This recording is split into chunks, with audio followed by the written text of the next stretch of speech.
دیا گیا. ابھی 1-1.5 مہینہ پہلے بلکہ 1 ہی مہینہ ابھی ہوا ہے کہ جب وقف کے مسئلے کے اندر پارلیمنٹ کے اندر گفتگو ہوئی تو ایک ہندو بڑی بہترین اردو بولنے والا میرے اس کے باپ سے تعلقات کے جو آسام کا چیف منسٹر تھا اس کا بیٹا ہے گوگوئی اس نے تقریر کی پارلیمنٹ میں کہا کہ 2 لاکھ مسلمانوں نے اپنی جان آزادی وطن کے لیے دی ہے.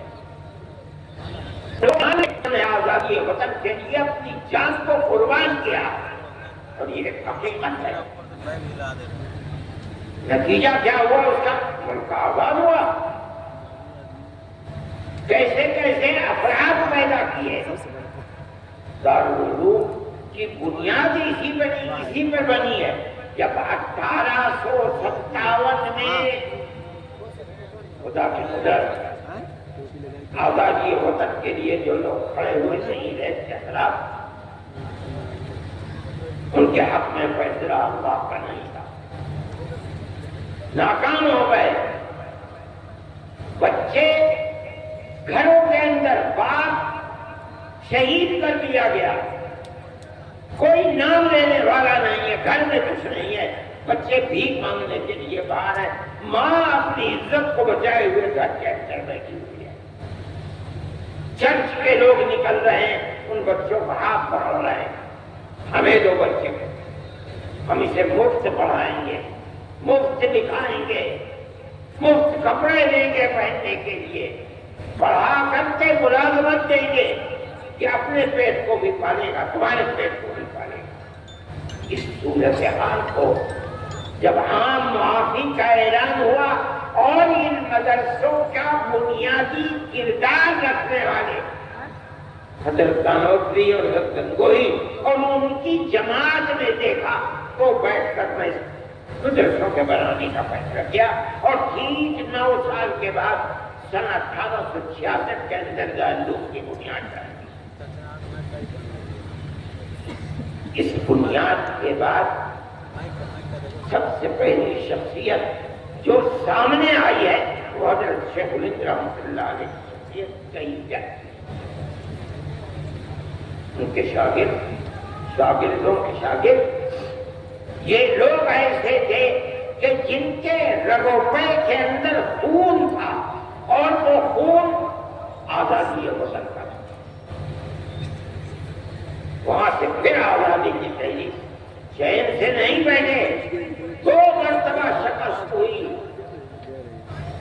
ایک مرتبہ تو وہ شکست ہوئی جس کے اندر شاہ عبدالعزیز صاحب کے 2 شاگرد تھے, اور ایک مرتبہ 1857 کی شکست.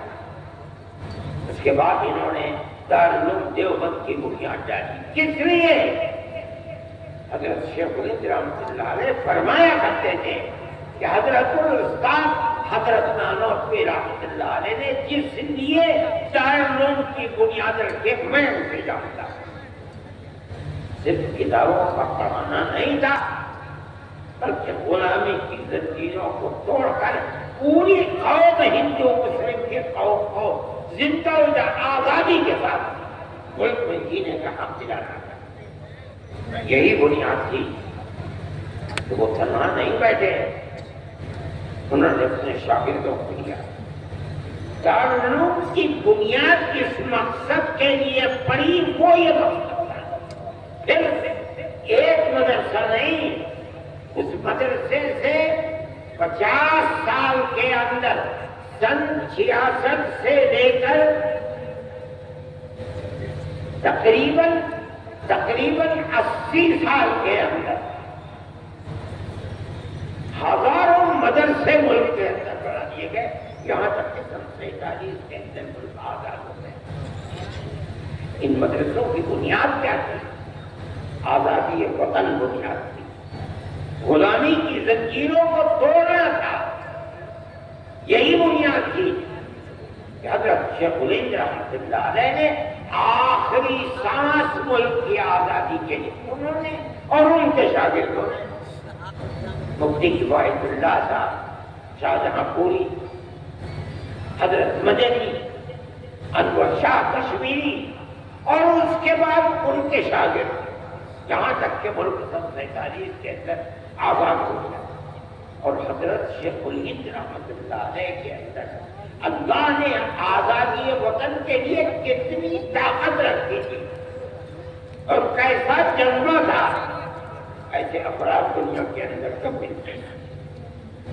حضرت جب واپس آئے مالٹا کی جیل سے سن 1919 کے اندر، بلکہ سن 1920 کے اندر جمعیت علماء 19 میں قائم ہوئی اور 20 میں حضرت شیخ الہند مالٹا کی جیل سے ہندوستان واپس آئے ہیں، تو ریاست بہاولپور کے ان کے جو سب سے قریبی آدمی تھے، گویا کہ وزیر اعظم تھے سر رحیم بخش، انگریز نے ان کو سر کا خطاب دیا تھا، انگریز نے ان کو بھیجا تاکہ حضرت شیخ الہند سے ملے اور یہ کہیں کہ حضرت آپ چلے گئے، دارالحدیث دارالعلوم دیوبند کی سونی ہو گئی، لوگ آپ کے پاس آ کر کے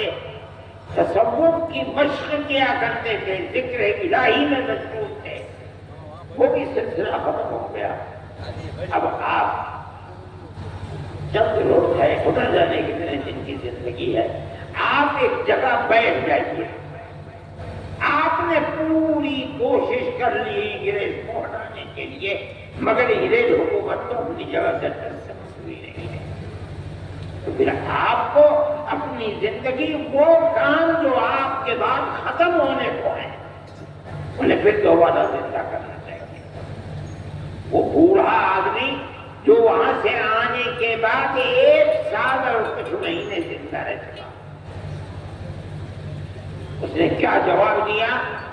اسی مدرسے سے نکلے ہوئے لوگ تھے، انہوں نے کہا آپ اپنی بات پوری کر چکے، کہا کر لی کے بعد فرمایا کہ میں بوڑھا ہو گیا، جس سرزمین پر انگریز کی حکومت ہے وہاں جینا تو جینا، اس سرزمین پر مر کے دفن ہونا بھی مجھے گوارا نہیں ہے۔ میں تو ہندوستان صرف اس لیے آیا ہوں کہ میں آخر اعلان کروں کہ انگریز کی غلامی حرام ہے۔ میں بوڑھا ہو گیا، میرے پیروں میں چلنے کی طاقت نہ رہی اگر، تو میں اپنے شاگردوں سے کہوں گا کہ مجھے ایک چارپائی پر لٹا دیں اور اپنے کاندھوں پر لے کر ملک کے گاؤں گاؤں جائیں اور میں ہر گاؤں میں یہ اعلان کروں کہ انگریز کی غلامی حرام ہے۔ یہ تڑپ کس میں پیدا ہوئی؟ کہاں سے پیدا ہوئی؟ مدرسوں سے پیدا ہوئی ہے۔ ان مدرسوں کو بنایا کس لیے گیا؟ دارالعلوم کو کس لیے بنایا گیا؟ دارالعلوم سے 25,000 مدرسوں کو کس لیے بنایا گیا؟ اس ملک کے اندر آزادی کے جذبہ جہاد کے لیے بنایا گیا، ہندو مسلم محبت کے لیے بنایا گیا، ملک کے اندر امن و امان قائم کرنے کے لیے بنایا گیا۔ تم ان مدرسوں جو کیچڑ کو بولتے ہو وہ تم سے کچھ نہیں لیتے۔ مسلمان رکشا چلاتا ہے اور صبح سے شام تک جو ملتا ہے اس میں سے 2 پیسے اپنے مدرسے کو بھی دیتا ہے۔ ہم تو کسی دولت مند کے صرف پیسے نہیں مانگتے، کسی گورنمنٹ سے پیسہ نہیں مانگتے۔ ایک مرتبہ اندرا جی تھی، نہیں سونیا جی تھی، اور ارجن سنگھ زندہ تھے، انہوں نے اور سہیل صدیقی جن کو پارلیمنٹ نے کالج اور یونیورسٹیوں کے اقلیتی کردار کے لیے ان کو امین بنایا تھا، وہ بھی تھے۔ ان سب نے مل کر کے ایک کمیٹی دلی کے اندر بنائی، انہیں لوگ مل بھی گئے، کچھ لوگ تھے بلی فضائل تھے گورکھپور کے، اور دوسرے لوگوں نے مل گئے، انہوں نے بلا لیا، مجھے بھی بلایا مگر میں بھول گیا۔ مجھے ایک صاحب نے کہا کہ بھائی انہوں نے بلایا تو تم گئے نہیں. مجھے یاد آیا، میں فوراً گھر میں گیا، بریف کیس میں ایک جوڑی کپڑا رکھا اور ایک گاڑی 10 بجے جاتی تھی، میں اس گاڑی میں سوار ہوں دلی پہنچ گیا. صبح کی میٹنگ تو ختم ہو گئی. ظہر کے بعد 2 بجے کی میٹنگ تھی، میں بریف کے جھٹا کر کے وہاں چلا گیا، جا کے بیٹھ گیا. انہوں نے مجھے دیکھا تو اسٹیج کے اوپر بلا لیا. جلسہ شروع ہو گیا، میرا نام آیا تو میں کھڑا ہو گیا اور میں نے کہا کہ مدارس کے سلسلے میں آپ جو تحریک چلا رہے ہیں کہ مدارس مدرسہ بورڈ سے ملاق ہو، اور آپ 800 کروڑ کا بجٹ بھی لے کر کے آ گئے، آپ کیوں یہ چاہتے ہیں؟ آپ کو مدرسوں کی کردار کا پتہ ہے کہ مدرسوں نے کیا کیا ہے. میں نے ان کے سامنے یہ چیز رکھی کہ ملک غلام تھا. مدرسوں کی تحریک دارالعلوم دیوبند سے چلی. بنیاد اس کی کیا تھی؟ آپ سے وہ 2 پیسے نہیں چاہتے، اس لیے کہ انہیں یقین ہے کہ اگر آپ پیسہ دیں گے تو کل کو آپ ان کے نظام تعلیم میں بھی دخل دیں گے، ان کے نصاب تعلیم میں بھی دخل دیں گے. وہ اپنے آپ کو آزاد رکھنا چاہتے ہیں. ارجن سنگھ کہنے لگے کہ ہم وعدہ کرتے ہیں کہ ہم دخل نہیں دیں گے. میں نے کہا میں نہیں کہتا ہوں کہ آپ جھوٹ بول رہے ہیں، بالکل سچ بول رہے ہیں، لیکن آپ میری ایک بات کا جواب دیں. ابھی الیکشن کے اندر 2 سال باقی ہیں، 3 سال گزر چکے، اقتدار کی کرسی پر آپ بیٹھے. آپ کہہ رہے ہیں کہ ہم دخل نہیں دیں گے. کیا آپ مجھے گارنٹی دے سکتے ہیں کہ 2 سال کے بعد جو اگلا الیکشن ہوگا آپ ہی جیت کر آئیں گے؟ پہلے نہیں گارنٹی نہیں دے سکتے. میں نے کہا صحیح کہتے ہیں، آپ تو 2 سال کی بھی گارنٹی نہیں دے سکتے. اور میں مدرسے کا آدمی ہوں، میں اپنے دل کے اندر یہ ارمان رکھتا ہوں کہ اگر اللہ نے مجھے قیامت تک کی زندگی دی تو میں قیامت تک مدرسے میں سکتا ہوں. میرا آپ سے کیسے صاف ہو سکتا ہے؟ اس لیے میں جمعیت علماء کے پلیٹ فارم سے کہتا ہوں، ہم کل بھی مخالف تھے گورنمنٹ کی مدد کے، آج بھی مخالف ہیں، اور جب تک زندہ رہیں گے مخالفت کرتے رہیں گے. ہمیں آپ کی کیا ضرورت ہے؟ مدرسہ ہماری دنیا نہیں ہے، ہمارا دین ہے. جس طرح مسجد ہمارا دین ہے اسی طرح مدرسہ بھی ہمارا دین ہے. اگر مسجد میں نماز پڑھی جاتی ہے، مدرسے میں نماز پڑھنا سکھلایا جاتا ہے. اگر مسجد میں قرآن پڑھا جاتا ہے، مدرسے میں قرآن پڑھنا سکھلایا جاتا ہے. دونوں ایک چیزیں ہیں.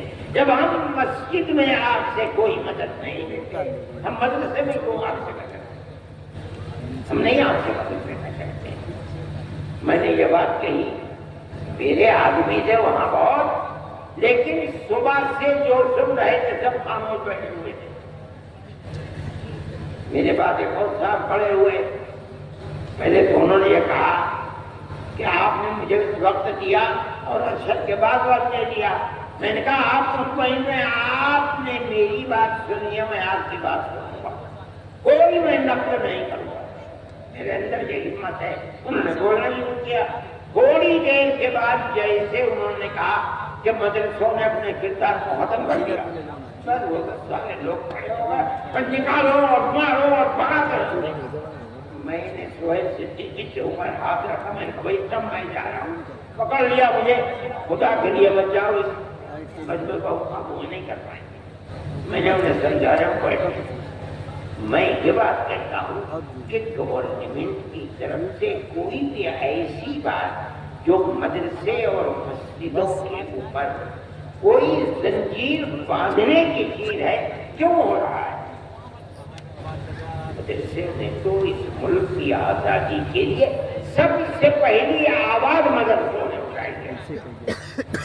وہ مسجد جس کو انگریز نے مکمل تباہ کر دیا، بڑی مسجد، کیا ہوا تھا وہاں؟ غلامی کی زنجیر کو توڑنے کی تحریک وہاں کی۔ آج بھی اگر زمین کو کھودو گے ایڈورڈ پارک کی تو وہاں سے وہ ان کی دیواریں مل جائیں گی۔ آج انہی مسجدوں کے لیے یہ صورتحال چل رہی ہے، کیسے قابل قبول ہو؟ ہم یہ سمجھتے ہیں کہ ملک کے اندر جو چیز جو ذہن پنپ رہا ہے تو اس ملک کو تباہی کی طرف لے کر جاتا ہے۔ ایک چیز نہیں ہے، مدرسے اور مسجدوں کا مسئلہ ہے۔ اسلام کے خلاف جو تحریکیں چل رہی ہیں وہ تحریکیں انتہائی بدترین تحریکیں۔ سب سے پہلا مسئلہ ہے طلاق، ہم اس کے اوپر خاموش رہے، ہم گورنمنٹ پہ کے مقابلے میں نہیں آئے۔ ہم نے یہ سوچا کہ یہ چیز ہے، چلو جس کے دل کے اندر ایمان ہے وہ اسلام کے قانون پر عمل کرے گا، جو کورٹ میں جائے گا کورٹ اس کے لیے فیصلہ کرے گا۔ لیکن اس کے بعد اسلام کے انتظام کو برہم کرنے کے لیے آگے آ گئے۔ اتراکھنڈ کے اندر یہی صورتحال چل پڑی۔ پھر چلیے اتراکھنڈ کے اندر چل رہی مرکزی گورنمنٹ نے اس کے سلسلے میں تمام ابھیان کو ملا کر کے ایک نیا دین بنانے کی بات کو شروع کر دی۔ ہم اس کے مخالف ہیں۔ دستور کے اندر جو ہندوستان کا دستور ہے، جمعیت علماء، ہمارے اکابر شیخ الہند مولانا ابوالکلام آزاد، مولانا حفیظ الرحمان صاحب، جو لوگ پارلیمنٹ کے اندر گھسے ہوئے تھے، اور جمعیت علماء برابر جیسے جیسے آزادی وطن کی چیز سامنے آ رہی تھی ہمیشہ عہد لیتی چلتی تھی، ہم سے وعدہ کرو کہ ملک آزاد ہوگا، جو گورنمنٹ بنے گی، جو دستور بنے گا وہ سیکولر دستور ہوگا۔ اور کانگریس ہمیشہ وعدہ لے کر چلتی تھی۔ میرے پاس تحریریں موجود ہیں کہ جن کے اندر موتی لال نہرو، جواہر لال نہرو، گاندھی جی، کانگریس کی ورکنگ کمیٹیوں کی تجاویز ہے۔ وہ کہتے ہیں کہ ہم یقین دیتے ہیں کہ مسلمانوں کا مذہب، مسلمانوں کے اوقاف، مسلمانوں کی مسجدیں، مسلمانوں کے امام باڑے، ان کی زبان، ان کا کلچر ایک لمبی فہرست ہے، ہر چیز محفوظ رہے گی۔ ان کا آزاد ہو گیا۔ آزاد ہونے کے بعد ملک کا دستور بنا۔ ایسے لوگ تھے جو یہ کہتے تھے کہ ملک آزاد ہوا، لیکن مسلمانوں نے اسلام کے نام کے اوپر ایک ٹکڑا ملک کا لے لیا، اس لیے اب ملک کا دستور ہندو دستور ہوگا، انہوں نے لے لیا۔ جمعیت علماء جی جو لے کر کے بیٹھے تھے، ہم نے ملک کو تسلیم نہیں کرایا۔ ہمارے اوپر جوتوں کے ہار ہمارے گھروں پر اندر پڑے، ہمیں مارا گیا، لیکن ہم نے جس چیز کو صحیح سمجھا تھا، ملک کی تقسیم کی مخالفت کی۔ ہم پاکستان نہیں گئے۔ اگر ملک کی تقسیم پر دستخط کیے، تم نے دستخط کیے، ہم نے دستخط نہیں کیے۔ اگر قصور ہے تمہارا قصور ہے، ہمارا قصور نہیں۔ شریف لوگ تھے، اس چیز کو سمجھے۔ جمعیت علماء کی تحریک کی بنیاد کے اوپر مجبور ہوئے اور ملک کا دستور سیکولر دستور بنا۔ دفعہ 25، 26، 29 لا کر رکھی گئی، جن کا حاصل یہ ہے کہ ملک کی ہر اقلیت کو، چاہے وہ زبانی اقلیت ہو چاہے مذہبی اقلیت ہو، اپنے مذہب کے مطابق اپنے ادارے بنانا، ادارے بنا کر چلانا، ہر چیز جائز ہے اور بلا کسی کھٹکے کے جائے گا۔ یہ وہ ہے دستور جو دستور ہے ملک کا، اور یہ سیکولر دستور ہے، اسی بنیاد کے اوپر مسلمان زندہ ہے۔ آج صرف پرست طاقتیں دستور کی ان شکوں کو کاٹ نہیں سکی ابھی تک، لیکن اس کے خلاف کام کر رہے ہیں۔ کس بنیاد پر ہماری مسجدوں کو توڑا جا رہا ہے؟ آپ کو ہمارے مدرسوں سے کیا لینا ہے؟ ہمارے مدرسے کے اندر پڑھنے والے کوئی احتجاج نہیں کرتے، بسوں کو آگ نہیں لگاتے، ریلوں کو آگ نہیں لگاتے، کوئی جھگڑا نہیں کرتے، امن و امان کے ساتھ زندگی گزارتے ہیں، پڑھتے ہیں اور اپنی زندگی گزارتے ہیں۔ آپ کے اوپر کچھ شام کو لگتی ہے یہ بات، کیا آپ ملک کے امن و امان کو ختم نہیں کرتے؟ میرے بھائی، جمعیت علماء کا یہ دستور ہے، جمعیت علماء اس چیز کو لے کر چل رہی ہے، آپ حضرات کو اس کی طرف توجہ کرنی چاہیے۔ میں یہ کہتا ہوں کہ آپ کو دستور نے حق دیا ہے، ہم اس چیز کو لے کر جمعیت علماء کورٹ میں چلی گئی ہے، سپریم کورٹ کے اندر۔ ان حالات میں جبکہ حکومتوں کی بنیاد نفرت کی سیاست پر ہے، جمعیت علماء نہیں سمجھتی کہ کوئی اور راستہ ہے علاوہ اس کے، جب سپریم کورٹ کے کنڈی کو کھٹکھٹائیں، ملک کے اندر ہر وہ قوم، ہر وہ اقلیت اس کے پاس راستے بند ہیں، راستہ نہیں ملتا تو اور کوئی صورت اس کے سامنے نہیں ہے تو وہ سپریم کورٹ کو جا کر کے اس کے دروازے کو کھٹکھٹائیں۔ ہم اس کے دروازے کو کھٹکھٹاتے ہیں۔ آپ کو اندازہ نہیں ہوگا شاید، ہم 500 سے زائد افراد ہیں، ان کے مقدمات کو supreme court, high court, lower court کے اندر لڑ رہے ہیں۔ ان مقدمات کے اندر ہمارا کروڑوں روپیہ خرچ ہوتا ہے سال میں، ہمارا کیا ہے؟ ہماری جیب سے توڑ جاتا ہے، اس ہاتھ سے دیتے ہیں اور اس ہاتھ سے خرچ کر دیتے ہیں۔ جمعیت علماء کا یہ کردار ہے، جمعیت علماء اس کے لیے کام کر رہی ہے، سپریم کورٹ کے سوا ہمیں کوئی چیز نظر نہیں ہے۔ وقت کے سلسلے کے اندر ہم سپریم کورٹ میں گئے اور بڑے سے بڑا جو وکیل کپل سبل جو ایک دن میں 5 منٹ کے لیے اگر کورٹ میں گئے 15,000 روپے کی فیس چلتے ہیں، ہم جاتے ہیں ان کو پیش کرتے ہیں، انہوں نے 3.25 گھنٹے کھڑے ہو کر کے وقت کے مسئلے کے اوپر گفتگو کی ہے۔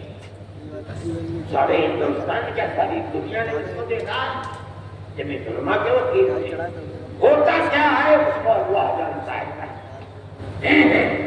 لیکن جمعیت علماء سپریم کورٹ میں جاتی ہے، ہم بھی جائیں گے سپریم کورٹ میں، ہر بنیاد کو لے کر کے جائیں گے، جہاں ہمیں راستے نظر نہیں آئیں گے ہم جائیں گے، لیکن ہم یہ بات کہتے ہیں کہ ملک کی ایک پرانی تاریخ ہے، آج سے نہیں 1400 سال سے ہماری تاریخ ہے۔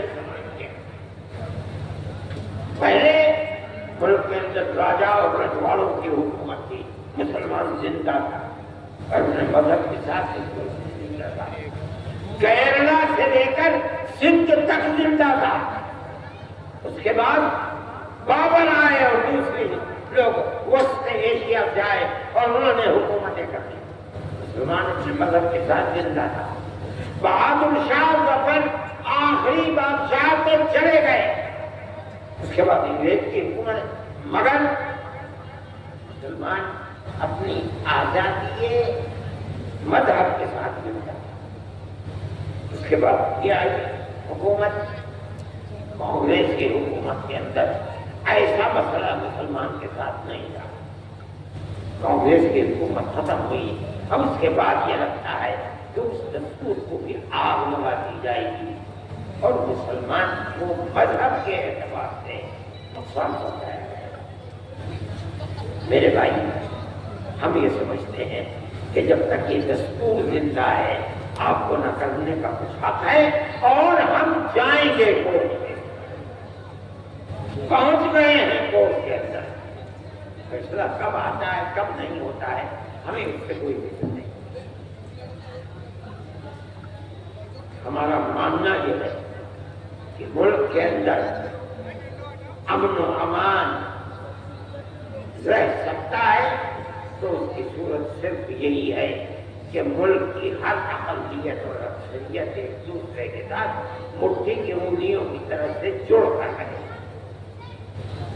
جمعیت علماء اسی طرح زندہ رہتی ہے اور کام بھی اسی طریقے پر کرتی ہے، ہم اس چیز کو لے کر پہنچیں گے۔ لیکن میں یہ کہتا ہوں کہ یہ نظریہ دل میں پیدا کیوں ہوتا ہے کہ آپ مسلمان کو نقصان پہنچائیں اور اس کے مذہب سے بیکار کریں؟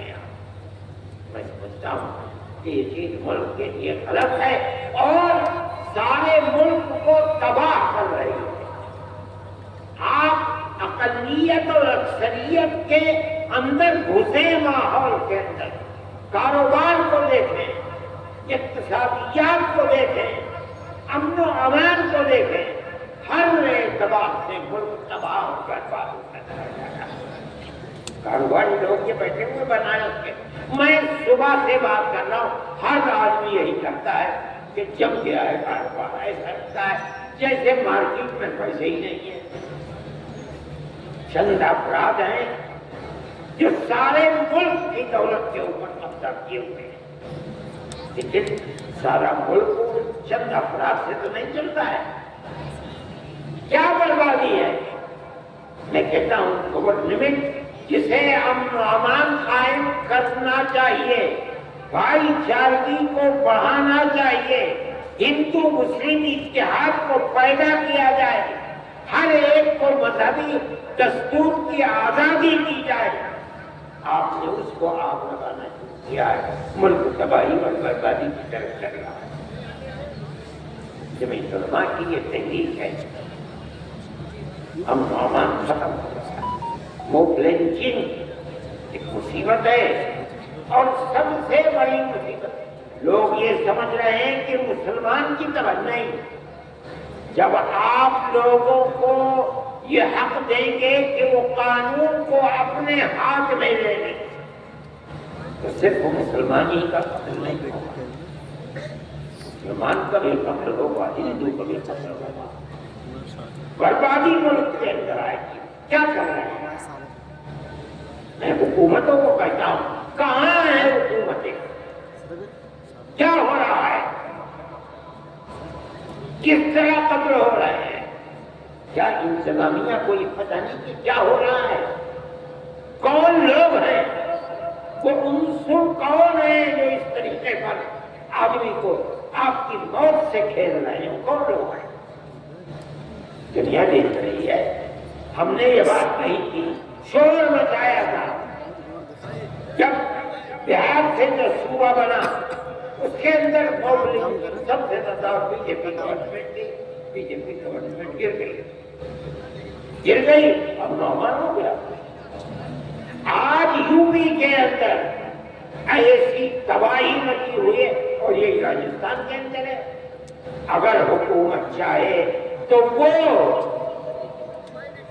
ملک کے امن و امان سے کھیلنے والے لوگ ایک دن نہیں آزاد رہ سکتے۔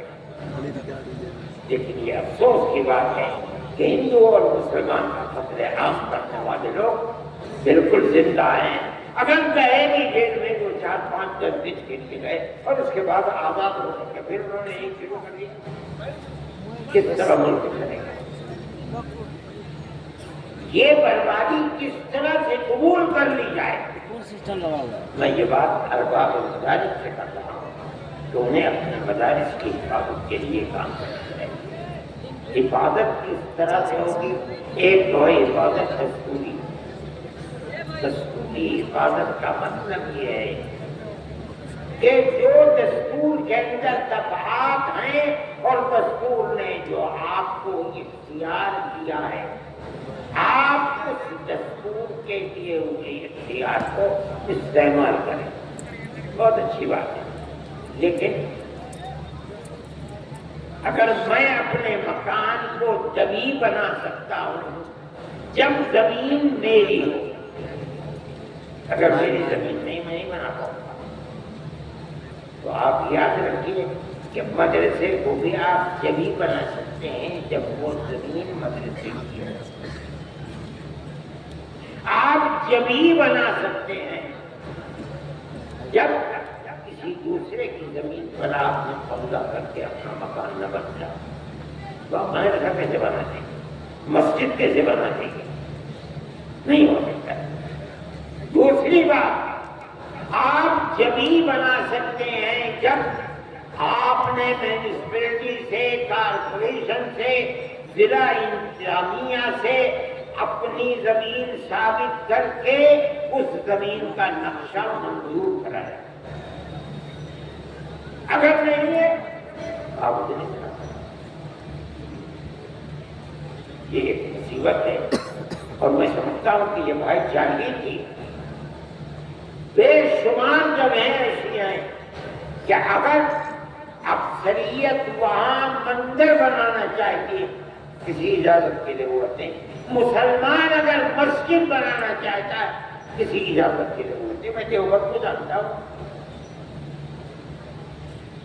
کسی اجازت کی ضرورت نہیں تھی۔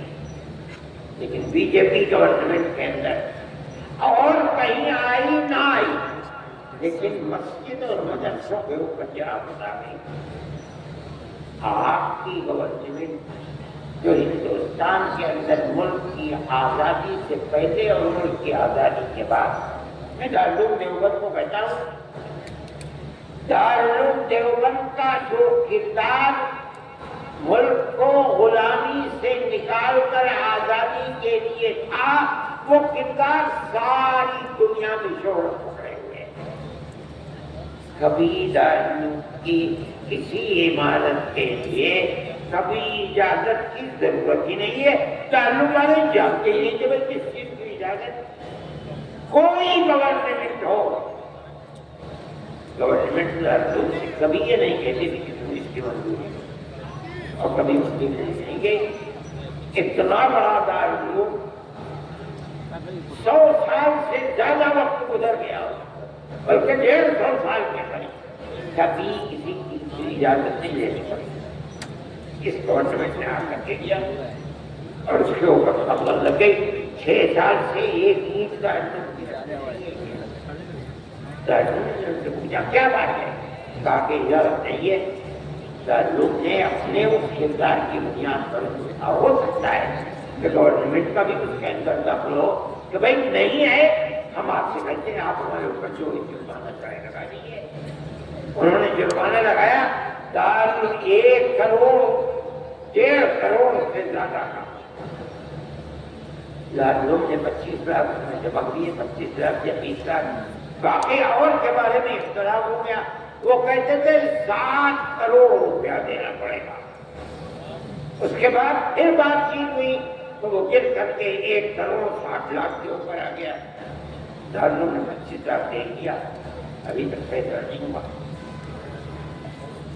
میں یہ کہتا ہوں کہ پچھلی گورنمنٹوں نے ملک کے اندر رہ کر کے جن چیزوں کے اندر آزادی دی، اگرچہ وہ قانون سے خلاف تھی، نہیں پوچھا کہ مسجد کس زمین پر بن رہی ہے، کیا ہو رہا ہے۔ اگر یہ بات ثابت ہو جاتی ہے آج یہ گورنمنٹ کی زمین ہے اور مسجد کی زمین نہیں ہے، انہیں تو نے کہا اگرچہ آپ کو دستوری اعتبار سے یہ حق ہے کہ آپ مسجد بنائیں، لیکن یہ مطلب نہیں ہے کہ آپ گورنمنٹ کی زمین پر مسجد بنائیں، گورنمنٹ کی زمین کے اوپر مدرسہ بنائیں۔ اگر آپ بنائیں گے تو آپ کو لوہے کے چنے چبانے پڑیں۔ میں اپنے ساتھیوں سے بھی کہتا تھا کہ اس موضوع کے اوپر گفتگو کریں۔ آپ مدرسہ بنائیں، اپنی زمین پر بنائیں، مدرسے کی زمین پر بنائیں۔ مسجد بنائیں، اپنی زمین پر بنائیں، مسجد کی زمین پر بنائیں۔ وقف کریں اس کو۔ یہاں ایک مسئلہ آتا ہے، آج اگر آپ یہ چاہیں کہ آپ کو مسجد بنانے کی اجازت مل جائے گورنمنٹ سے، آپ تمام شرائط کو پورا کر دیں۔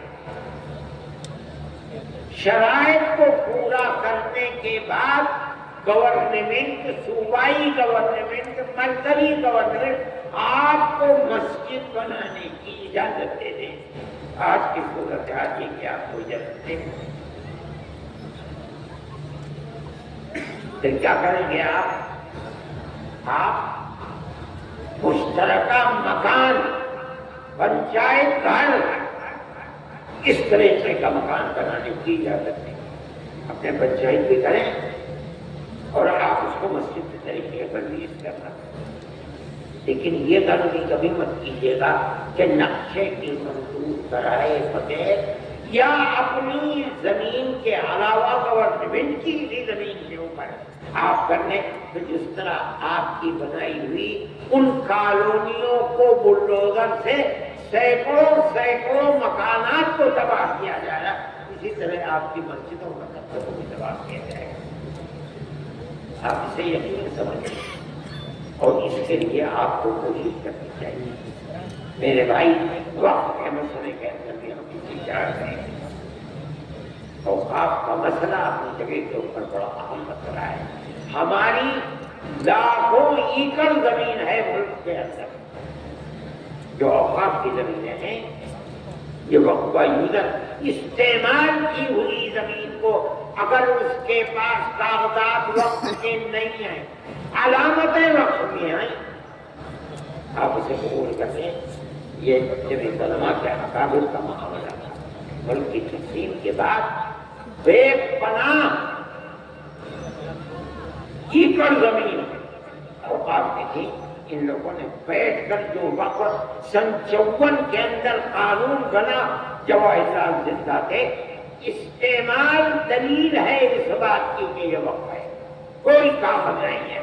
500 سال 600 سال پرانی مسجد ہے۔ آپ کے یہاں جونپور کے اندر کیسی بڑی مسجدیں معلوم ہوتا ہے قلعے ہیں، 400 سال 500 سال پرانی مسجدیں ہیں، کسی کوئی کاغذ ہے ہی نہیں اس کے اندر۔ علماء دیوبند جمعیت علماء نے سن 54 میں قانون جواہر لال کے سامنے بنایا اور یہی قانون چل رہا ہے۔ انہوں نے آ کر کے اس قانون کے اندر تبدیل کرنی چاہیے۔ ہم اس کے خلاف ہیں۔ ہم گئے کورٹ کے اندر، سب سے پہلے جمعیت علماء کورٹ کے اندر گئے، جو بہترین سے بہترین بڑے سے بڑا وکیل تھا، ہم نے اس وکیل کو بتا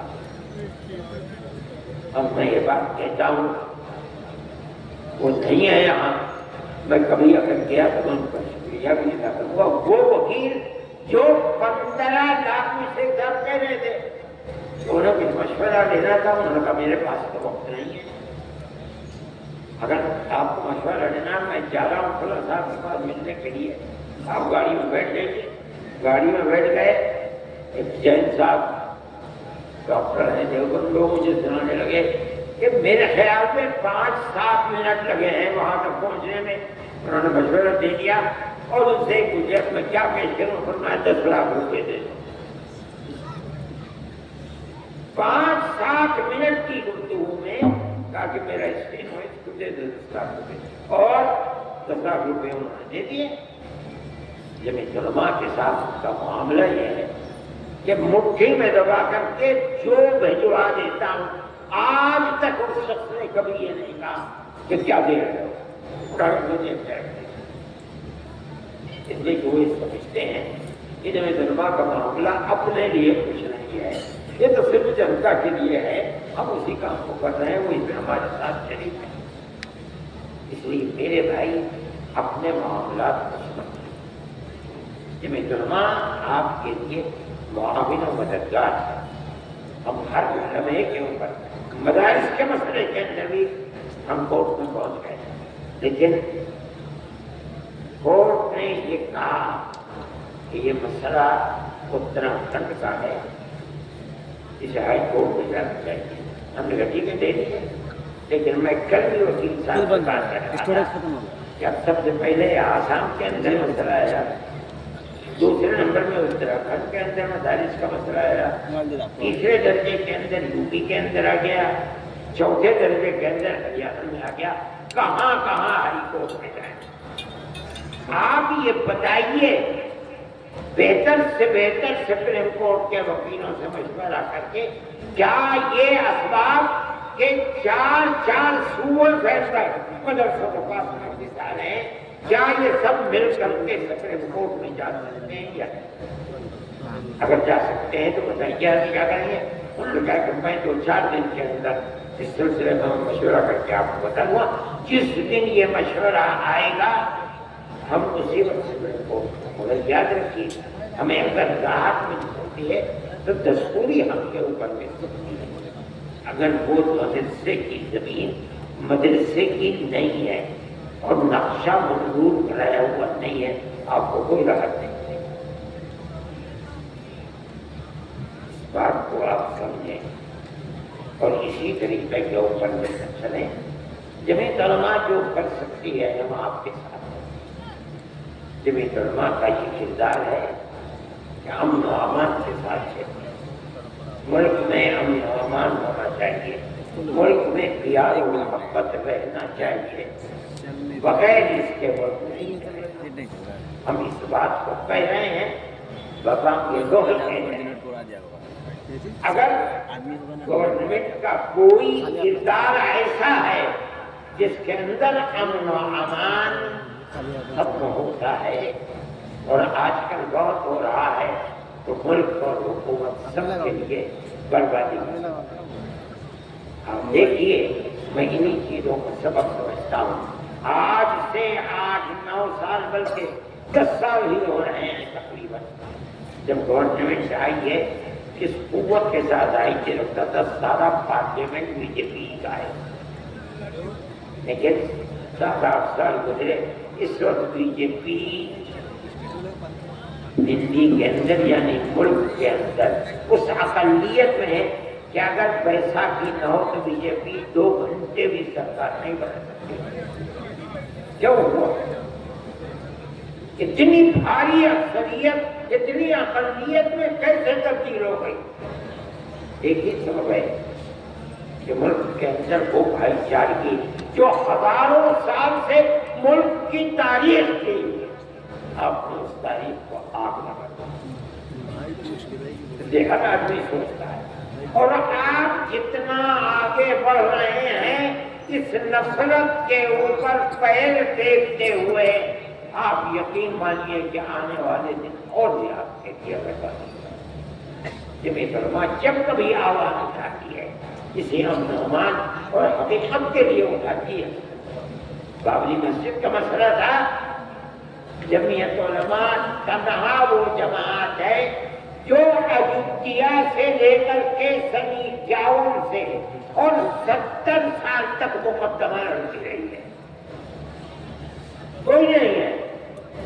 جمعیت علماء تنہا ایک جماعت ہے۔ لوور کورٹ میں بھی ہم نے لڑا، پھر ہائی کورٹ میں تو بہت کم دن رہا، ہم نے لڑا، پھر وہی مقدمہ اڑ کر کے آ گیا، ہم سپریم کورٹ کے اندر لڑتے ہیں۔ ہمارا مدعا یہ تھا کہ بابری مسجد اپنی جگہ پر ہے، اکھاڑا یہ کہتا تھا کہ نہیں اپنی جگہ پر نہیں ہے، یہ رام جنم بھومی ہے، یہاں مندر تھا، گورنر بابر نے اس مندر کو توڑا اور توڑ کر وہاں مسجد بنائی ہے۔ انہوں نے کہا کہ ہم اس کو کھودیں گے، ہم نے کہا کھود لو۔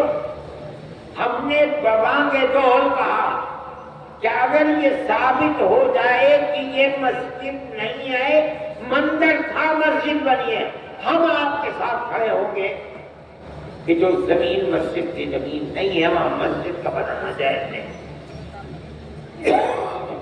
ان کا خدا کے رحم کا طے کر لو،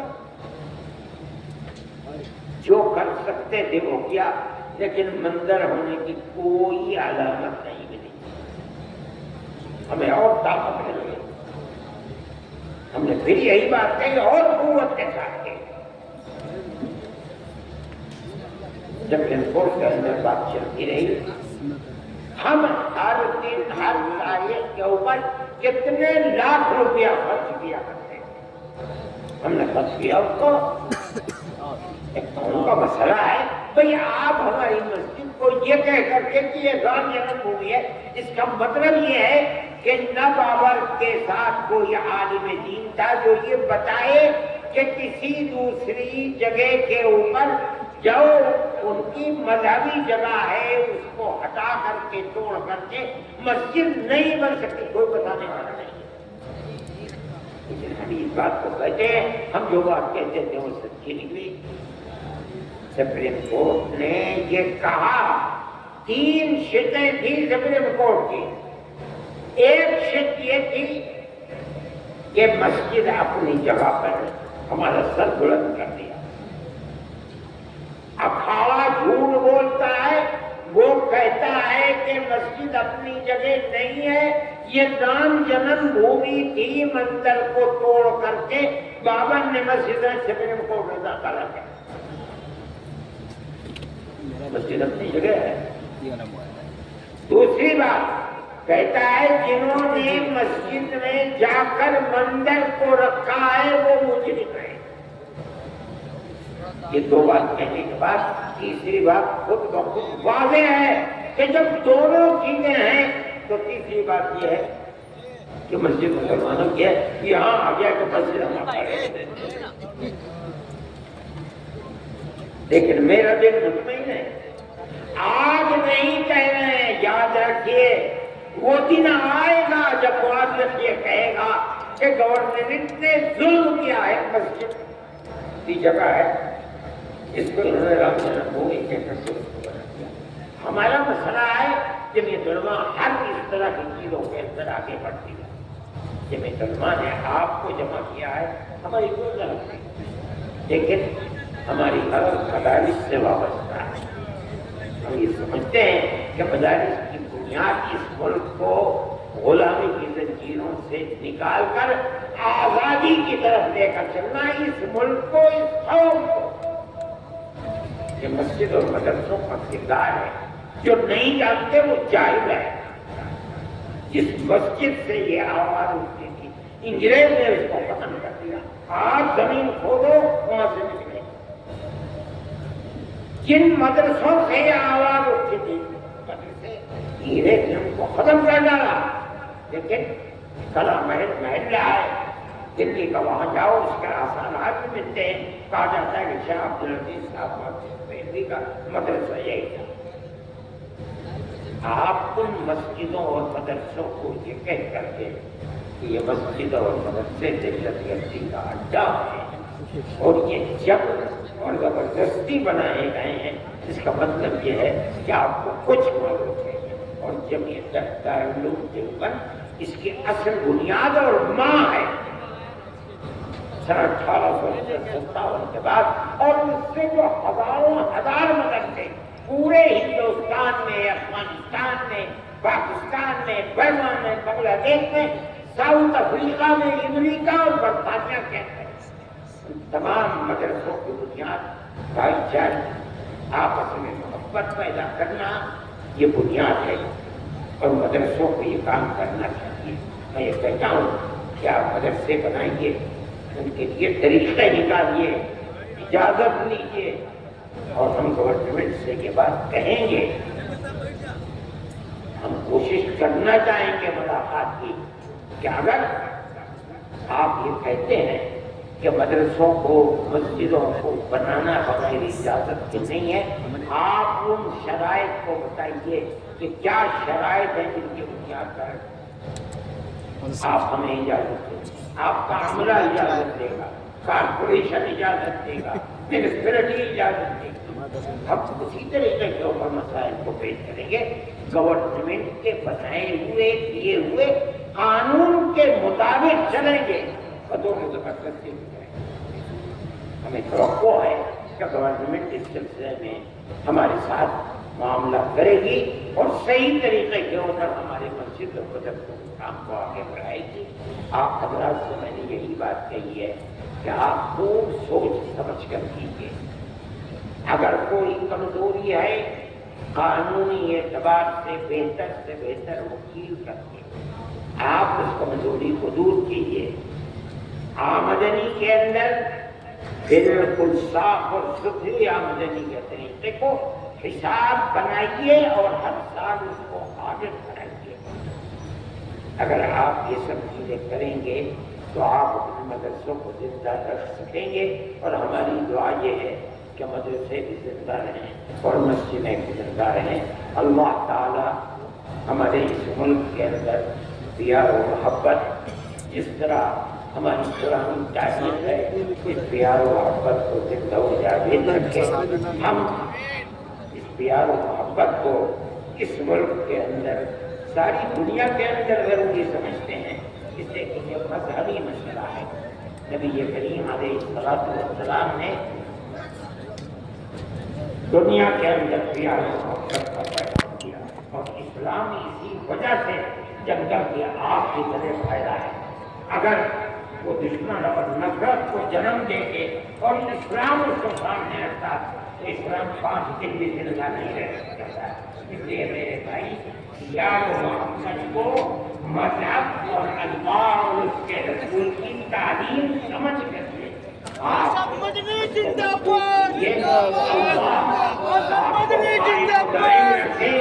ہمارے ملک کو قائم و دائم رکھے, امن و امان کی فضا قائم رکھے. ہندو اور مسلمان پیار و محبت کے ساتھ رہیں اور پیار و محبت کے ساتھ رہیں.